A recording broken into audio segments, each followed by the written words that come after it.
अस्सलाम वालेकुम my YouTube family, welcome back to my cooking channel cooking with Hina. आज एक और मज़ेदार और ज़बरदस्ती रेसिपी के साथ मौजूद हूँ आपके साथ। और आज हमारे किचन में बनने जा रहा है मज़ेदार सा चिकन शामी कबाब। कैसे बनेगा, बिल्कुल इजी सी रेसिपी है। चलें टाइम वेस्ट किए बगैर रेसिपी स्टार्ट करते हैं और मज़ेदार से बनाते हैं कबाब। बिस्मिल्लाहिर्रहमानिर्रहीम। चलें जी, अल्लाह का नाम लेकर अपना कुकिंग का प्रोसीजर स्टार्ट करते हैं। सबसे पहले मैंने ले ली 250 ग्राम चिकन, बोनलेस वो ले ली है। इसके अंदर 250 ग्राम या 2 कप के बराबर मैंने ले ली है चने की दाल। वो आधे से 1 घंटा डिप करके रख दी ताकि अच्छे तरीके से फूल जाए।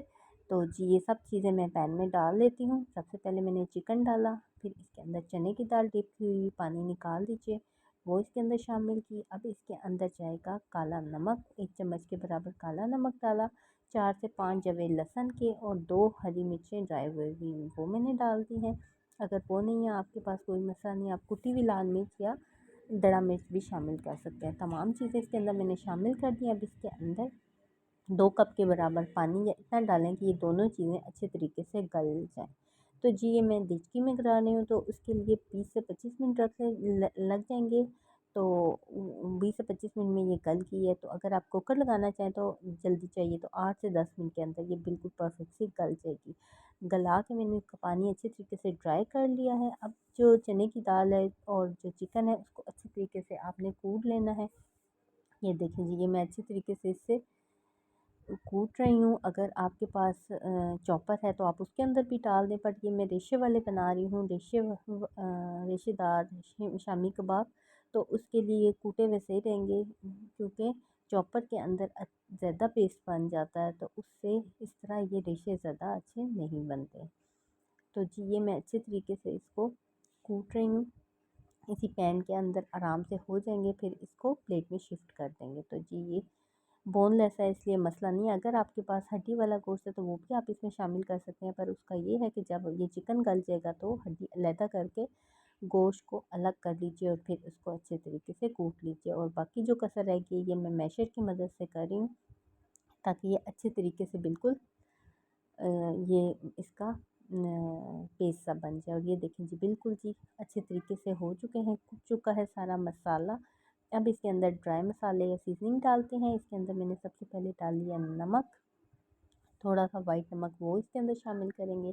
इसके अंदर जाएगी कुटी हुई लाल मिर्च, वो इसके अंदर मैंने शामिल कर दिए। इसके अंदर थोड़ा सा हरा धनिया, हरी मिर्चें और पुदीना, ये ग्रीन मसाले वो इसके अंदर शामिल कर दिए। थोड़ा सा आप इसके अंदर गरम मसाला शामिल कर सकते हैं, वो इसके अंदर डाल लीजिए। और थोड़ा सा चिकन पाउडर वो इसके अंदर शामिल करके इसको अच्छे तरीके से कर लीजिए मिक्स।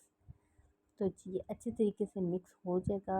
अगर आप स्पून से सही तरह से नहीं कर सकते तो हाथ की मदद से कर लीजिए। ये देखिए जी, मैंने स्पून निकाल के हाथ से अच्छे तरीके से इसको कर लिया मिक्स, ताकि ये अच्छे तरीके से यकजान हो जाए, तमाम मसाला तमाम बैटर के अंदर आ जाए। तो जी इसको मैंने प्लेट में शिफ्ट कर दिया है। तो जी ये ताज़े ताज़े मसाले को मैं बना लेती हूँ, शेप दे देती हूँ इसको।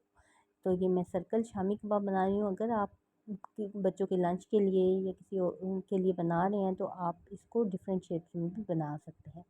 तो जी ये बिल्कुल इसमें मैंने लाइट से मसाले डाले, तो ये बच्चों को लंच बॉक्स में भी आप दे सकते हैं। तो जी ये देखिए 250 ग्राम चिकन से अच्छे खासे शामी कबाब बन चुके हैं।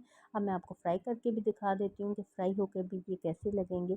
बिल्कुल कोई इसके ऊपर क्रम्स नहीं लगाया, एग नहीं लगाया, उसके बगैर मैं आपको दिखाऊंगी कि बिल्कुल भी टूटे नहीं। और ये देखें बनने के बाद कितने अच्छे क्रिस्पी से बन गए, ज़बरदस्त शामी कबाब हो चुके हैं रेडी। और इसको आप बना के फ्रीज़ भी कर सकते हैं और जब आप चाहें इसको निकाल के फ्राई कर सकते हैं। ये इसका रिज़ल्ट है, तब भी इसको अंडा लगाने की ज़रूरत नहीं पड़ेगी। अभी मैं आपको तोड़ के दिखाती हूँ कितने अच्छे रेशेदार शामी कबाब ये देखिए जी बन चुके हैं। आई होप फ्रेंड्स आपको आज की मज़ेदार सी और ज़बरदस्त सी रेसिपी पसंद आई होगी। वीडियो को ज़रूर लाइक कीजिए, चैनल को सब्सक्राइब कीजिए ताकि हर नई आने वाली वीडियो मिलती रहे। तब तक के लिए अल्लाह हाफ़िज़।